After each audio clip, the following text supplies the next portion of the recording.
Bismillahirrahmanirrahim. Assalamualaikum warahmatullahi wabarakatuh. Perkenalkan, nama saya Rani Fitriani dari kelas 12 Farmasi 1. Di sini saya akan menjelaskan mengenai virus corona atau dikenal dengan istilah COVID-19. Pertama-tama saya akan mengingatkan terlebih dahulu kepada teman-teman semua mengenai 3M. Yang pertama, mencuci tangan. Saya di sini menggunakan hand sanitizer. Yang kedua, menjaga jarak, dan yang ketiga, menggunakan masker.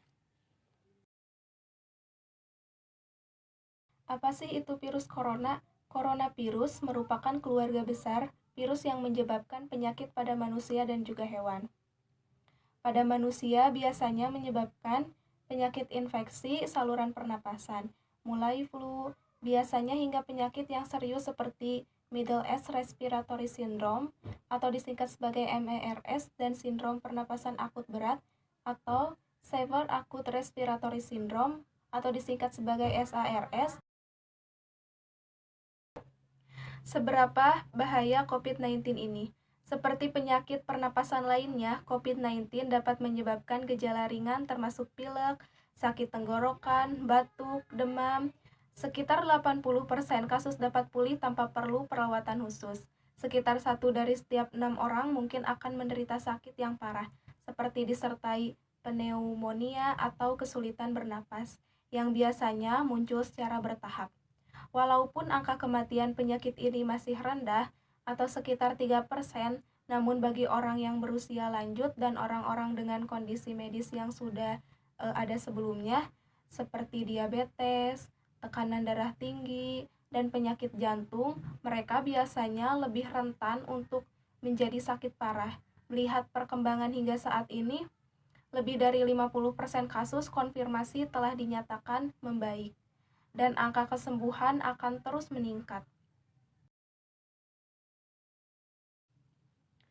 Seseorang dapat terinfeksi dari penderita COVID-19. Penyakit ini dapat menyebar melalui tetesan kecil dari hidung atau mulut pada saat batuk atau bersin.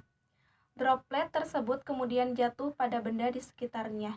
Kemudian jika ada orang lain menyentuh benda yang sudah terkontaminasi dengan droplet tersebut, lalu orang ini akan menyentuh mata, hidung, atau mulut.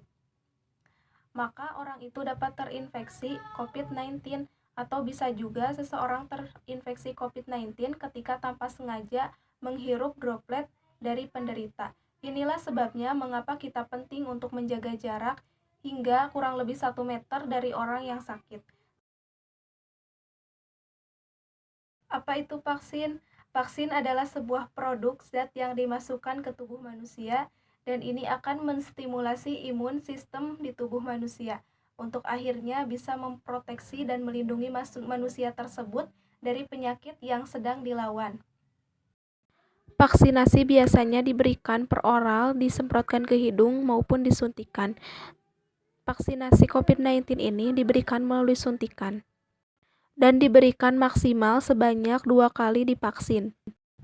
Tahap-tahap dalam vaksinasi.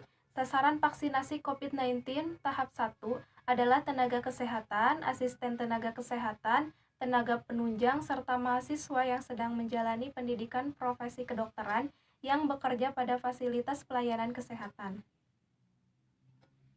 Di tahap kedua, sasaran vaksinasi COVID-19 pada tahap ini adalah petugas pelayanan publik, yakni Tentara Nasional Indonesia atau Kepolisian Negara Republik Indonesia, aparat hukum, dan petugas pelayanan publik lainnya, yang meliputi petugas di bandara atau pelabuhan, atau stasiun, dan juga terminal. Kemudian para pekerja di bidang perbankan, perusahaan, listrik negara, dan perusahaan daerah air minum, serta petugas lain yang terlibat secara langsung memberikan pelayanan kepada masyarakat. Kemudian di tahap kedua, penerima vaksin COVID-19 juga termasuk kelompok usia lanjut atau berusia 60 tahun atau lebih. Di tahap ketiga, adapun sejumlah pertanyaan yang ditunjukkan kepada lansia calon penerima vaksin COVID-19. Itu ada beberapa pertanyaan yang ditunjukkan kepada masyarakat lansia, sebelum menerima vaksin COVID diantaranya adalah sebagai berikut. Apakah mengalami kesulitan menaiki 10 anak tangga? Apakah punya 5 penyakit dari 11 penyakit kronik dan komorbid? Apakah mudah merasa kelelahan? Apakah mengalami penurunan berat badan secara signifikan? Apakah sulit berjalan sejauh 100-200 meter?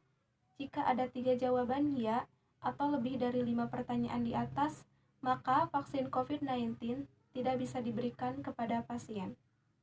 Baiklah, sekian video dari saya mengenai virus corona dan juga vaksin.